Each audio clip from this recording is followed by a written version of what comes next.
हर हर महादेव, सनातन धर्म की जय हो, वंदे मातरम। आज हमारे आश्रम में पहुंचे हमारे गुरु भाई यति परमात्मानंद गिरी जी महाराज।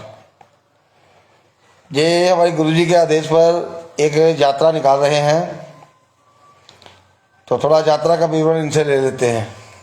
स्वामी जी, थोड़ा यात्रा का विवरण बताइए अच्छे से। हर हर महादेव, हर हर महादेव, हर हर महादेव। माँ महादेव को नमन करते हैं, पूज्य गुरुदेव को नमन करते हैं। ये यात्रा हिंदू जागो, घर बेटी अस्तित्व बचाओ अभियान। हिंदू जागो, घर बेटी अस्तित्व बचाओ अभियान। हिंदू जागो, घर बेटी अस्तित्व बचाओ अभियान। आज हिंदू समाज का अस्तित्व समाप्त होने के कगार पर है। मात्र 15 से 20 वर्षों में भारत में हिंदू समाप्त होने वाला है।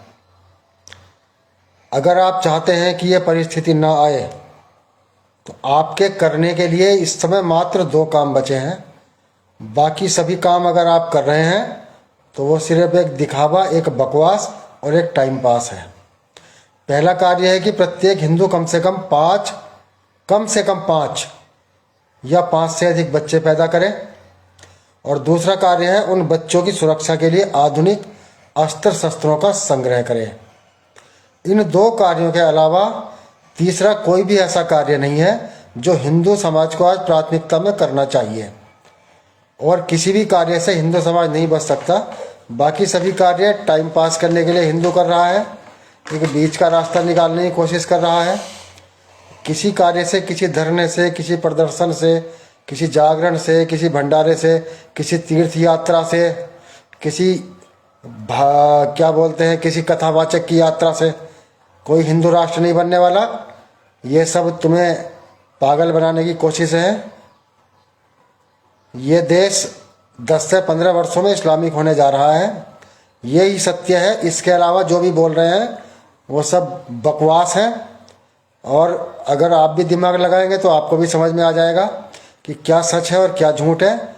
हम 75 साल से यही बकवास सुनते आ रहे हैं, इन नेताओं की, इन फर्जी कथावाचकों की। तो इन यात्राओं के ढकोसले में ना पड़े, इन हिंदू राष्ट्र वालों से थोड़ा दूर रहें और ये देखें कि आपका परिवार कैसे बचेगा। आप धर्म नहीं बचा सकते, कोई बात नहीं। आप देश नहीं बचा सकते, कोई बात नहीं, आज तक बचा भी नहीं पाए। अब ये अंतिम युद्ध जो है आपके घर तक आ गया है। अब आप अपने बच्चों को तो बचा लो, धर्म बचाना आपके बस का नहीं है, असंभव है। और राष्ट्र को बचाना भी आपके बस का नहीं है, यह भी असंभव है। अब आप अगर अपने परिवार को बचा सकते हो तो ये आपके लिए बड़ी उपलब्धि होगी। तो बस यही संदेश के साथ यात्रा है। 5 बच्चे पैदा करें, 10 बच्चे पैदा करें, 15 बच्चे पैदा करें। और आधुनिक शस्त्र कौन से वाले शस्त्र? वही शस्त्र जिनकी आज आवश्यकता है। आप समझ गए होंगे, क्योंकि तलवार का जमाना 50 साल पहले निकल चुका है। हर हर महादेव, हर हर महादेव, हर हर महादेव। तो आपने स्वामी जी के विचार सुने। जो संकल्प लेके ये हरिद्वार की पावन धरती से निकले हैं, आज हमारे आश्रम में पधारे हैं, तो ये यात्रा जो है जी देश भर जाएगी। और जहाँ जहाँ तक हमारा वीडियो पहुँच रहा है, कृपया कमेंट बॉक्स में अपना नंबर दें और अपना जिला या अपना पता उसमें लिखें, ताकि हम आपके वहाँ भी आके लोगों को जागृत कर सकें। क्योंकि इस समय अगर आप भ्रम में चल रहे हैं तो ये भ्रम अपने दिमाग से निकाल दीजिए। ये देश ऑलरेडी इस्लामीकरण हो चुका है। इस देश का इसका सबसे पहला प्रमाण मैं ये बताता हूं कि अगर सरकार आज कब्रिस्तान के लिए वो लोग अगर कब्रिस्तान के लिए जगह मांगते हैं तो सारे मंत्रीगण लग जाते हैं उसी तैयारी में कि जल्द से जल्द इन नकली मुसलमानों को जो भारत में रह रहे हैं इनको कब्रिस्तान दिया जाए। परंतु जब हम गौ माता के लिए कोई सरकारी जमीन आवंटित करने की बात करते हैं तो जिस कानून प्रशासन संविधान सब सो जाता है, उसकी तरफ ध्यान नहीं दिया जाता।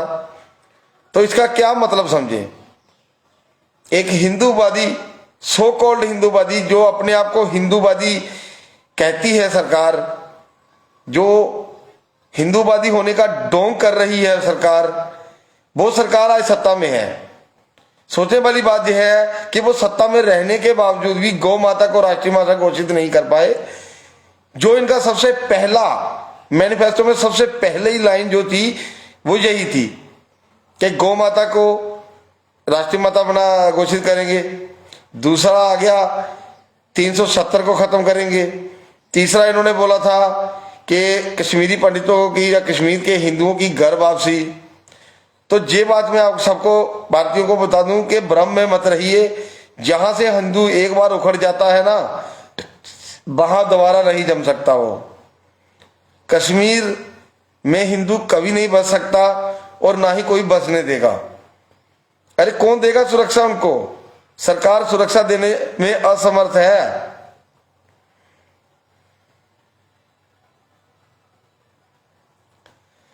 मंगल सिंह जी, आपकी बात सही है, कांग्रेस ने राम मंदिर नहीं बना पाई, मगर केस जो था वो कोर्ट में था ना। अब कोर्ट के बिना तो कोई दंगा तो कर नहीं सकते हम लोग। उस समय कोर्ट में केस था तो चलता रहा। ये अच्छी किस्मत है कि बीजेपी के राज में उसका फैसला हो गया तो राम मंदिर बना दिया। अगर इतने ही करने वाले हुए तो काशी विश्वनाथ का अभी तक उद्धार क्यों नहीं हुआ? अभी तक कृष्ण जन्मभूमि का क्यों नहीं हुआ? काशी का नहीं हुआ? ऐसे 30,000 मंदिर हैं पूरे देश में जिन्हें तोड़कर मस्जिदें बना दी गई। मगर हिंदुओं हमारा वो संकल्प नहीं है। ये सब समस्याएं हैं, समस्या सब बताते हैं, समाधान कोई बताता नहीं।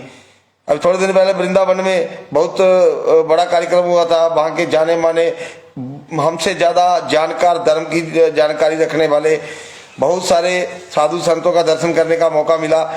और उसमें मैंने एक ही सवाल उठाया कि ये जो आप बता रहे हैं ये सब समस्याएं हैं, समाधान क्या है? अब समाधान आपको बता रहा हूं। आपको देश बचाने की जरूरत नहीं है, आपको अपना जिला बचाने की जरूरत नहीं है, अब आपको अपना मोहल्ला बचाने की भी जरूरत नहीं है। अब तो हिंदुओं आपकी बहादुरी इसी में है कि आप अपना घर बचा लें। क्योंकि जब भीड़ आती है ना, वो एक आंधी की तरह आती है। जिस तरह टिड्डियों की भीड़ होती है ना, ऐसी भीड़ आएगी और सब कुछ साथ ले जाएगी। वो तो माले गनीमत लूटने को बेकरार बैठे हैं। जो बाहर से बुला लिए हैं वो भी माली गनीमत की उम्मीद लेके जहां तक आए हैं। और हमारी बात अगर आपको गलत लगती होगी तो भैया मत प्रचार कीजिए हमारी बात का, हमारी बात यही दबा दीजिए। वैसे भी सरकार ये जो छोटे मोटे जो प्लेटफार्म जो बने हुए हैं, ये सब जो है, ये सब मौज मस्ती के लिए है। इसका वास्तविक कोई वो नहीं है। अगर कुछ किसी को हम कुछ कह भी देते हैं, अपने धर्म की हानि हो रही है, अगर हम इसके बारे में विचार भी कर देते हैं तो हमारा वो हेड स्पीच में आ जाता है। न्यूडली पता नहीं क्या क्या कुछ आपत्तिजनक लगा के छोड़ दिया जाता है। फेसबुक, ट्विटर पर, इंस्टाग्राम पे 80-80 हजार फॉलोवर होने के बावजूद आज तक हमें 1 रुपया नहीं कमाया। लोग बोलते हैं कि उसमें से पैसे आते हैं। मुझे तो जहां तक बोल दिया गया था कि बाबा जी आप इतने सारे फॉलोवर है आपके, तो आप ये धर्म के प्रति जो बातें हैं ये बंद कर दीजिए, इसमें से आपको पैसा आना शुरू हो जाएगा। और मैंने बोला मुझे नहीं चाहिए पैसा। अगर पैसा ही करना होता, अच्छा वाला सरकारी नौकरी करता था मैं क्यों नौकरी का त्याग करता? अगर पैसा ही सब कुछ होता, क्या करोगे हिंदुओं पैसा लेके? तुम जोड़ोगे पैसा, सब कुछ हमारा है। जी सऊदी अरब आज मुसलमान इतना अमीर है तो कैसे है? वो हमारा जहां से ही लूट मार करके ले गए हैं। वो आज इतने बड़े बड़े देश, उनकी देश की करेंसी कहाँ पहुंच गई और हम जीरो से जीरो ही होते जा रहे हैं। एक सो कॉल्ड हिंदूवादी आया जिसका हमने बचपन से, मतलब जिस पौधे को हमने सींचा है, उसको मैं बीजेपी की बात कर रहा हूँ, उसको बीज लगाया हमारे पूर्वजों ने, उसको सींचा। कभी बीजेपी के अलावा हमने किसी को देखा नहीं, कभी किसी के बारे में सोचा नहीं। मगर जब बीजेपी ने हमारे साथ धोखा किया, अगर दुश्मन धोखा करे तो वो हो जाता है कि भाई दुश्मन है, सामने से वार किया उसने, जैसे भी किया वो दुश्मन है, वार तो करेगा। मगर अपना, जिसे हम अपना मानते हैं, अगर वो धोखा दे जाए ना तो दिल में बड़ी तकलीफ होती है। आज हम बागी हैं तो किस लिए बागी हैं? सरकार के बागी हैं हम, सरकार की गलत नीतियों के बागी हैं हम, और हम बोलते रहेंगे। चाहे हमारी आवाज दबाने का जितना मर्जी प्रयास कर लो, हम बोलते रहेंगे, हम पीछे नहीं हटेंगे। तो ये संदेश हमने देना, ये संदेश निकले के लिए हमारे गुरबाई जी निकले हुए हैं। आप अपने कृपा अपने इलाके का अपना फोन नंबर और कमेंट बॉक्स में डालिए, हमें दीजिए, ताकि हम आपके वहां भी आकर ये संकल्प करवाएं। जिसके 2 बच्चे हैं उसको, उससे ये संकल्प करवाएंगे कि भैया 2 बच्चे और देख लो, 2 बच्चे और देख लो। अब हिंदुओं के पास और कोई समाधान नहीं बचा। हमारे गुरुजी जति नरसिंहानंद जी ने कब से जगा रहे हैं, आपको 25-30 साल हो गया आपको जगाते हुए। अगर उनकी बात मान ली होती तो आज इस्लाम का जिहाद हमारे सर पे न चढ़ता। आज इस्लाम का जिहाद जो है वो गली गली नुक्कड़ नुक्कड़ में घुस चुका है। उनके स्लीपर सेल हर जगह फैले हुए हैं। भैया वो लोग पैसा खर्चते हैं, तभी वो अपने धर्म का प्रचार करते हैं, दूसरों को कन्वर्ट कर लेते हैं। हम सनातनी हैं, हमें कौन दे रहा है? हमें जो भी दे रहा है समाज ही दे रहा है, और समाज के लिए, कल्याण के लिए सोच रहे हैं हम। नहीं तो हमारा क्या है? हमने तो सब कुछ त्यागा ही है। अपना आप बचा लो। हर हर महादेव, हर हर महादेव, हर हर महादेव।